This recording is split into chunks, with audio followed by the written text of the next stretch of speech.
It would appear that he's doing that. So Alain Prost leads, Nigel Mansell second. And it's a Ferrari in third position because there's been a change. It's one of the two Ferraris. I suspect that of René Arnoux, and we'll check as soon as we see him come, whoever it is, come into sight as they come out of the chicane into the left-hander at the back into the swimming pool section. And that is Johnny Cecotto, who has joined apparently the retirements. Cecotto, the Venezuelan driver of the Tolman. Now, look, there is the Ferrari. It is René Arnoux in third position. It is Michele Alboreto in fourth place. It is Niki Lauda in fifth position.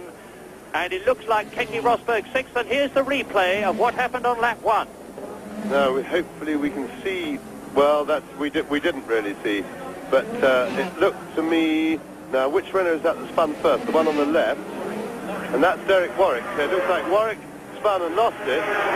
Tambay came round the corner and was actually minding his own business, but couldn't avoid him, made contact, and there was a traffic jam. And what that traffic jam in fact means, which will not please Alain Prost retrospectively, because it rather decimated the field and spread it out a lot, and which means that Prost will be having to lap back markers sooner than normal. Now, the other thing that's going on here, as we sit, we're on the pit straight, and just before Sandoval corner, and I've seen drivers braking and then coming off the brakes and back onto the throttle simply because they can't see where they're going and they're not quite sure where they are. And it's that difficult for the cars down the middle of the field. The visibility here, now it's 5 seconds since the car's gone past here, and I still can't see more than 40 yards. I've got about 40 yards visibility. And there's an enormous amount of misfiring. I think there's going to be a lot of retirements from this race. The two Ferraris are together. There is Nigel Mansell in second place, and we are now on lap 3. That is the race leader, Alain Prost. Nigel Mansell is second. The two Ferraris of Arnoux and Alboreto, as you see, are third and fourth. Niki Lauda is fifth. Keke Rosberg, driving a misfiring Williams Honda, is in sixth position as the race leader, Alain Prost, comes round towards the swimming pool again. And really, if Alain Prost can just pace himself and take it easy and control the slides of his car, he is going to be all right, because they are going to have the greatest difficulty in getting past him. We have a complete power failure now at Monaco, just to compound our problems. The pictures have totally disappeared. I hope that you are getting one. Meantime, we are going to revert to the good old-fashioned steam radio commentary, and as we wait for the leaders to come through on lap 3 in this, what will be a 2-hour race, and it is in the lead, Alain Prost. In second place, it is still Nigel Mansell. There's a long gap now before the Ferraris appear. The race is dominated by those two cars. Then it's Arnoux third, Alboreto fourth. Niki Lauda is in fifth position. In sixth place, and there's another long gap, is Keke Rosberg. Sixth is Rosberg. Seventh is Madrid Michelin. Eighth is Ayrton Senna. Ninth is Jacques Lafitte. And in 10th position, with another long gap as this field spreads out, is Stefan Beloff. Stefan Beloff has come up from 20th to 10th position in 3 laps. An incredible performance. James?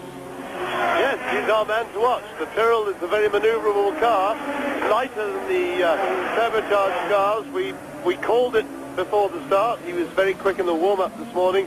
And Beloff, who has shown considerable depth of talent this year as a driver, is really going for it. And Niki Lauda has now taken Michele Alboreto for 4th place. So the McLaren domination, and there we are, we have pictures back now. I hope you had them all the time, but that, I gather you did have pictures. Well, lucky for you, unlucky for us. But there is Niki Lauda going away from Michele Alboreto, with his next challenge being to catch and pass René Arnoux in the other Ferrari. And sorry about this, but we've lost our pictures again, so we'll try the radio style commentary and just jolly well hope that you can correct us if anything's wrong. Well, the story then, obviously, is that the old fox, Niki Lauda, is starting his charge in a beautifully balanced car on very good tyres, which are absolutely right for today's conditions, as we wait at the pictureless position here on lap 4 to see Alain Prost go through. Now, the gap between Prost and Mansell is 2.5 seconds. Nigel Mansell holding on magnificently, and there's a long gap between Mansell and the third place man Arnoux, 9 seconds, but between Arnoux and Lauda, who is fourth, ahead of Alboreto, who is fifth, there's only 2 seconds. Keke Rosberg is still in that sixth position, Winkelhock is still seventh, and Senna is still eighth. In ninth position is Jacques Lafitte, and now I wait.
As you will have probably gathered, we've lost the sound of James Hunt and Murray Walker just for the moment. They've lost pictures, we've lost their sound, but we'll stay with the pictures for the moment.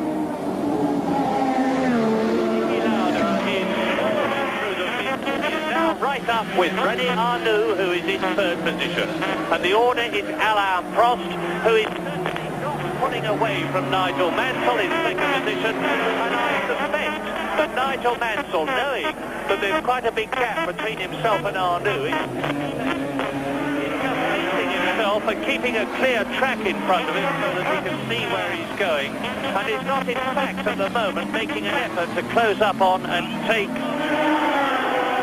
Well, we've just heard, I'm sure if you've got pictures, you're doing much better than we are, because we've just heard that Lauda has passed Arnoux and is up into third position. So it's a McLaren in the lead with Prost. It's a McLaren in third position with Lauda. It's still Nigel Mansell in second place. Down to fourth goes Arnoux. Fifth is Alboreto. Sixth is Rosberg. Seventh is Winkelhock. Eighth is Senna. Ninth is Lafitte. And 10th is still Belloff. An interesting test now, because Niki Lauda has a little bit of clear track, and we shall be able to see if he is able to close on Prost. He's some 15 seconds or so behind Alain Prost, 13 or 14 behind Nigel Mansell, so he will be able to see where he's going, and we hope now to see if he's actually closing on Prost. Well, I've just been told you're watching Lauda passing Arnoux on replay, but unfortunately we can't see it, so you better make your own commentary. Well, I'll tell you, while you're looking at whatever you're looking at, that the gap between Prost and Lauda, who is now third, is 16 seconds. And I will, of course, be putting the watch on the gap between the English driver in the JPS Lotus and the great Austrian Lauda in his now third position. So Arnoux is fourth, Alboreto is fifth, Rosberg is sixth, Winkelhock is seventh. In eighth position it's still Senna, followed by Lafitte, and Belloff has damaged the nose cone of his Tyrrell in 10th position. Well, they to be in Australia. For those of you on Channel 9 who are watching, albeit the middle of the night, I'm prepared to have a very large bet that you've got much better weather than we have, and you'll probably see more of the race. And we now have a picture. Yes, we have a picture, and how nice it is to see it again. It is of the leader.